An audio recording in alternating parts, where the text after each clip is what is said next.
Earlier this evening, after receiving real-time information from our Chief Arredondo, and after having numerous phone calls with him regarding the evolving situation at the 3rd Precinct, it became clear that there were imminent threats to both officers and public. And the danger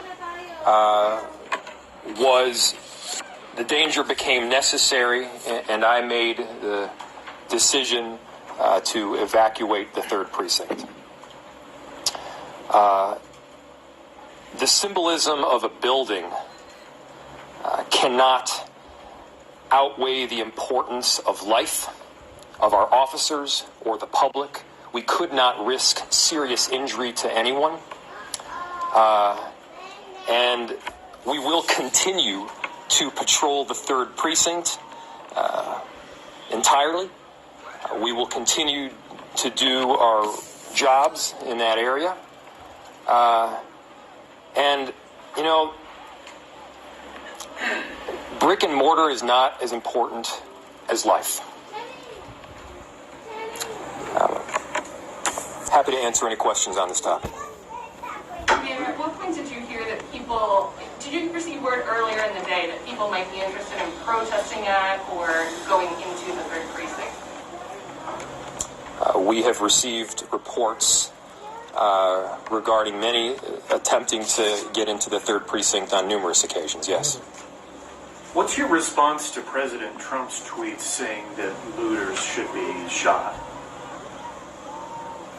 Have you seen the president's tweets?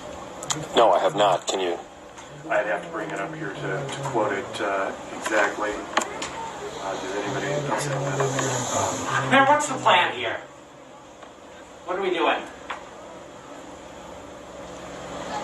With regard to? Clearing the streets.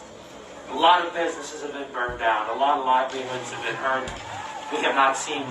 We've seen very little police out there just in general at the 3rd and throughout. And I'm just wondering, what's the plan and who's in charge right now in the city? There is a lot of pain and anger right now in our city. I understand that. Our entire city recognizes that. What we have seen over the past several hours and the past couple of nights in terms of looting is unacceptable. Our communities cannot and will not tolerate it. These are businesses, these are community institutions that we need. These are banks that people rely on to get cash, grocery stores that people rely on to get food. These are pharmacies that people rely on to get medicine. They are essential to our community, and we need to make sure that they are protected. And so we are working with our officers right now. We are working, of course, with resources provided by the state. We've authorized mutual aid and a unified strategy so that we can work with different jurisdictions in the area. It was clear as of last night that we needed additional help. And we got that additional help, some from the state, and we are expecting more as well. I'll say this. We additionally need help from our community. We need to make sure that people are looking out for our city right now. It's not just enough to do the right thing yourself. We need to be making sure that all of us are held accountable to make sure that we're holding up the highest ideals that we stand by. I have that. Mr. Mayor, there were people out there tonight that were saying things like, where are the police right now? Where are the firefighters right now? Where's the National Guard right now? Those are all fair questions. Where were the police, firefighters, and National Guard to protect that 3rd Precinct and to protect that neighborhood? As you already know, there were more than a few fires that our firefighters had to put out. There were more than a few incidents of looting that our officers had to attend to. We are doing absolutely everything that we can to keep the peace.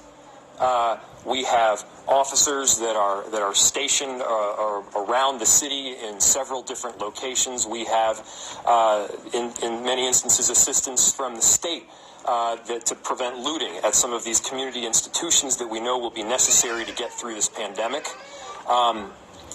This is one of the most difficult situations that our city has been through. I'm not going to stand up here and tell you that there are easy answers to it, because there are not. What I can tell you is that through this pandemic, Chief Arredondo has my 100% support. Chief Friedel and the fire department has my 100% support. We're going to be united as a city. So where is the National Guard, and how is it being deployed? Who's got that control? Who's making those calls? So many of these questions you're going to want to direct to our chief, who has been working consistently with Harrington from the state. And many of the National Guard, as I mentioned, were stationed and are being stationed in locations to help prevent some of the looting that we've seen. Like what? Like what station? Banks, grocery stores, pharmacies. Mayor, I have the president's tweet here. He sent out two just in the last couple hours. One personally attacking you. A second one that Can you read it? Just spoke to Governor Tim Walz, and I told him that the military is with him all the way. Any difficulty, and we will assume control. But when the looting starts, the shooting starts. This is the President of the United States tweeting just a little bit ago. What's your reaction to that? What was the other tweet? There was an earlier one calling you a radical leftist and a weak mayor, and to get things under control. And I have it here. I can't stand back and watch this happen to a great American city. A total lack of leadership, says the president. Either the very weak radical left mayor Jacob Frey get his act together and bring the city under control, or I will send in the National Guard and get the job done right. That was the first of two tweets from the president. Well, let me say this. Weakness is refusing to take responsibility for your own actions. Weakness is pointing your finger at somebody else during a time of crisis. Donald Trump knows nothing about the strength of Minneapolis. We are strong as hell. Is this a difficult time period? Yes, but you better be damn sure that we're going to get through this. Mayor, some people have questioned whether you made a conscious decision to let people go into the 3rd precinct and offer it up as kind of one of these healing spots that you had referenced earlier in the day. Is that how you were approaching it? No. The decision that I made was for the safety of our officers and the safety of the public. The symbolism of a building cannot outweigh the importance of life. It's a decision that I did not